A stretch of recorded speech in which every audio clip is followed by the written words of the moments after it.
민정수석이 내일 청와대를 떠납니다. 후임 민정수석에는 참여정부 시절 공직기강 비서관을 역임한 김조원 한국항공우주산업 사장이 내정됐는데요. 문 대통령과 야인 시절의 등산 멤버로도 알려진 친문 인사입니다. 청와대가 개각에 앞서 조국 수석을 비롯한 내부 참모들의 인사를 먼저 당행하는 것은 법무부 장관이 유력한 조 수석에게 청문회 준비 시간을 주기 위한 일종의 배려라는 관측이 나오고 있는 상황. 이 가운데 문 대통령이 이미 8년 전에 지금으로부터 그것도 8년 전에 조국 수석을 법무부 장관으로 일찍이 낙점했었다는 과거 발언 영상을 저희들이 찾았습니다. 2011년 당시 노무현재단 이사장이었던 문재인 대통령의 발언을 들어보시죠. 지금 자의반 거론되고 있는 상황에서 어떤 분이 법무부 장관이든가가 사실은 검찰개혁의 핵심 중에 하나입니다. 사실은. 누구를 임명하실 것인지. 되신다면. 여러분, 우리 조국 교수님 어떻습니까? 예, 농담이 아니고요. 저 발언 이후에 대선에선 떨어지셨는데 그 다음 대선에서 지금 됐는데 결국은 저 때부터 낙점한 것 아니냐라는 관측이 나오고 있습니다. 한편 최근 이딴 발언으로 논란이 됐던 조 수석을 향해 서울대 로스쿨 동료 교수들이 비판의 목소리를 밝혔습니다. 대법원의 강제징용 배상 판결을 부정하는 사람을 마땅히 친일파라고 불러야 한다는 조 수석. 이에 과거 동료들은 첫째, 조 수석이 국제법에 어두워 통찰이 부족하다라고 글을 올렸고요. 둘째, 과도한 자신감에 따른 자의적 법 해석이다라고 지적했습니다. 셋째, 진영에 함몰돼 학자적 양심에 어긋나는 언행을 하고 있다라고 지적했습니다. 또한 조 수석의 대학 후배인 부산대 로스쿨 정승윤 교수는 국민들을 가르치면서 훈계하려는 법도리 권력자의 오만함에 기가 질린다라고 말하기도 했습니다. 김 장관님, 내일 이제 조국 수석은 민정수석에서 물러나게 되는군요. 네.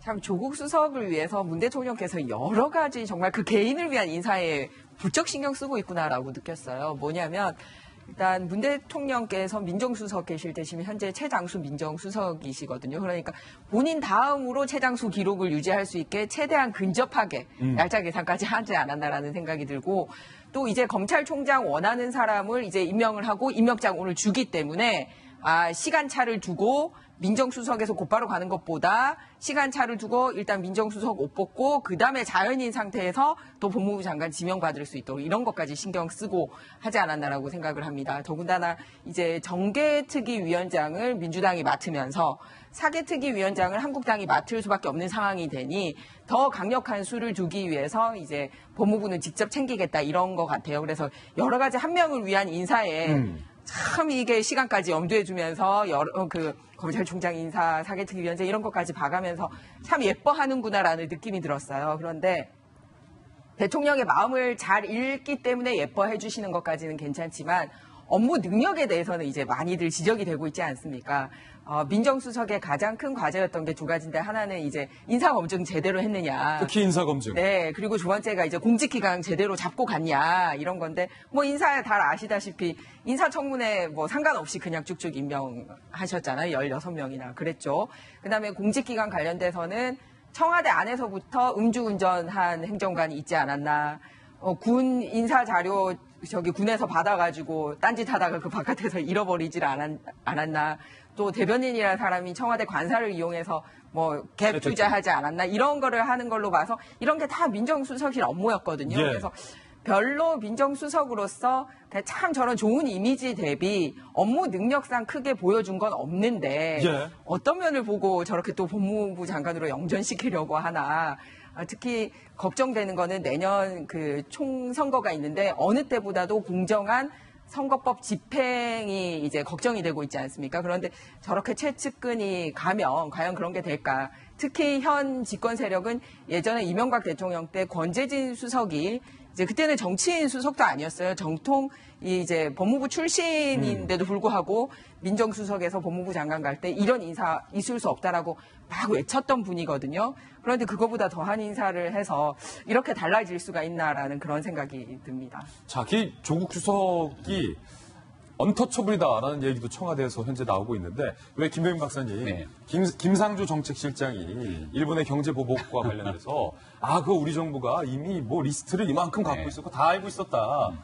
그래서 국민들이 그거 다 알고 있으면 왜 대응 못하냐라는 비판이 나오니까 이낙연 총리가 김상조 정책실장에게 그 김 실장은 다 좋은데 말이 너무 많다라고 면박 줬잖아요. 네. 그런데 김 정책실장은 장관급, 네. 민정수석은 차관급. 차관급이잖아요. 네. 차관급 조국 수석이 계속 회복글 올려서 논란이 됐는데 총리부터 누구 하나 차관급 인사에게는 아무 말도 못하는 거 보니까 언터처블이긴 해요. 그렇죠. 당시에 김상조 정책실장이 롱리스트 발언했다가 이낙연 총리가 대놓고서는 그 당시에 대정부질문 자리에서 말이 너무 많다라고 면박을 주는 상황이었고 이 총리가 혼내면 진짜 무섭거든요. 김상조 실장마저도 이 총리가 하는 발언들을 그대로 받아들이겠다는 얘기를 했거든요.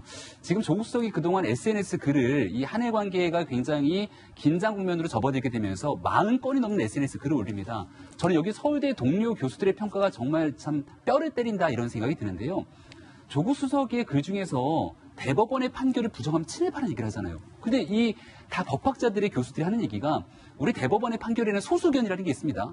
만장일치로 모든 의견이 다 가져갈 수가 없기 때문에 그럼 여기에서 소수견을 낸 사람들은 친일파란 말이냐. 그러면서 또 다른 이 동료 교수 중에 한 사람이 이런 얘기를 하게 되는데요. 너와 나를 생각이 다르다라고 해서 완전히 적으로 이분법적으로 구분하는 것은 초등학교 수준의 민주주의 원리에도 반하는 일이다라고 얘기를 합니다. 예. 그럼 초등학교 수준의 민주주의 원리에도 반하는 인사를 대한민국의 법무부 장관으로 세우겠다라는 것이 과연 적정한가라는 얘기 비판이 있을 수밖에 없는 건데요. 조국 수석에 대해서 막 논란이 커지니까 이런 얘기도 해요. 국합, 배드캅. 청와대가 나서서 하지 못하는 얘기들을 사실은 배드캅 역할을 조국 수석이 한 것 아니냐라고 얘기를 하는데 아니 그럼 러시아가 대한민국 영공을 침범한 심각한 사태에서 대한민국 청와대 배드캅은 어디 갔습니까? 어디 갔느냐? 누구 하나 나서서 SNS라든지 이런 얘기를 하는 사람이 없기 때문에 정부가 반드시 있어야 할 곳에는 보이지가 않고 정부가 나서지 말아야 될 곳에는 껌껌이 나서서 국민 감정을 분열시켜 조장한다는 목소리가 있는데 과연 대한민국 정부의 최종 선택이 정말 조국 수석을 법무부 장관으로 하게 될 것인지 여러 가지 생각을 하게 되는 대목입니다. 예. 뭐 아직 법무부 장관으로 공식 지명은 안 했으니까 두고 봐야겠죠, 김영주 의원님. 많은 저항이 있을 겁니다.